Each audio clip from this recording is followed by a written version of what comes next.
So isn't it the coolest thing when Samsung chooses the most awesome venue for a briefing?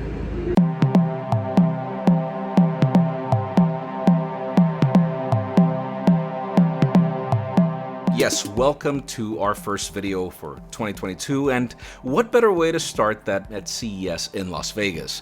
This is actually my 10th anniversary covering the show, and even if it almost got cancelled, I'm glad it did not.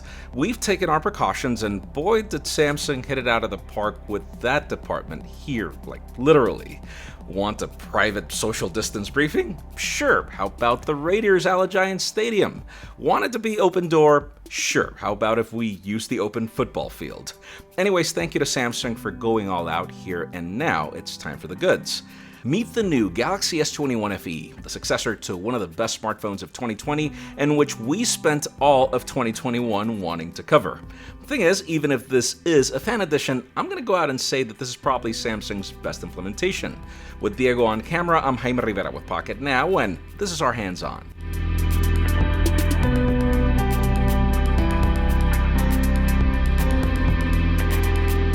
Samsung's Fan Edition is like their own version of a flagship killer.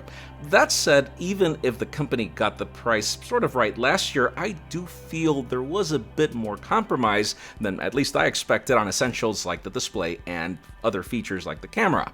The thing is, the S21 FE doesn't just look like the Galaxy S21 more than its predecessor, but in many ways, it's almost the same phone for less money.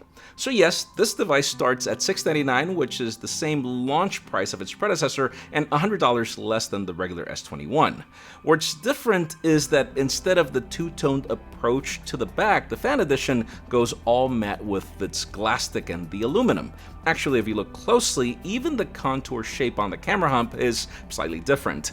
It's also larger than the S21 and removes the slight curves we saw with the screen of its predecessor for more of a flat panel.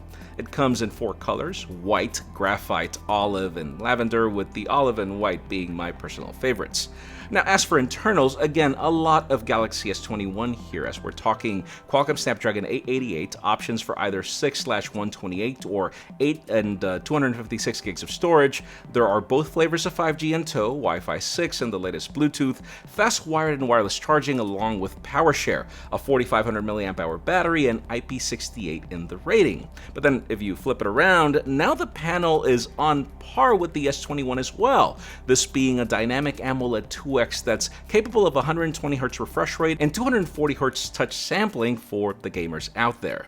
It's a Full HD Plus panel in resolution on a 6.4-inch footprint diagonal for those of you wondering dimensions. The speakers are also dual firing with Dolby Atmos support, and maybe the only difference with the S21, or at least the bigger one, is that the fingerprint scanner here is optical versus the ultrasonic one on the regular variant. Now, what's a bit unfortunate is that even if this phone is kinda late, we're talking Android 12 powering One UI.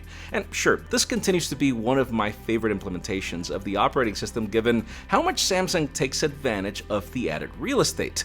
I just wish you didn't have to wait for whenever their implementation of One UI 4 will be ready for this phone. Another slight difference with the S21 is in the camera department, but not by much if you do the math.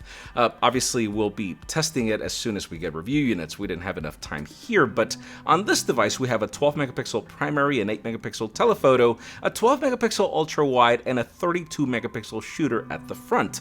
We'll keep you posted as soon as review units arrive, but we hear features like space zoom up to 30x, night mode, AI face restoration, object eraser, and other features being included. So yeah, in a nutshell, this is the new Galaxy S21 FE, which is probably more of a fan edition than its predecessor, but at a time when Google is being really aggressive with the price of the Pixel 6, this fan edition probably is a bit too expensive, or I don't know, but at least this is more of a flagship than the predecessor was in 2020. Launch happens on January 11th for those of you interested, and you can expect our full review coming very soon. Let us know what you think about Samsung's new Galaxy S21 FE in the comments down below, and while you're at it, follow us on social media and subscribe to our channel for more videos like this one. You can also follow me on my personal handles to see me and Diego have fun at probably one of the best venues for a briefing like ever. Please give this video a thumbs up if you like what you saw. I'm Jaime Rivera. Thanks so much for watching. We'll see you on the next one.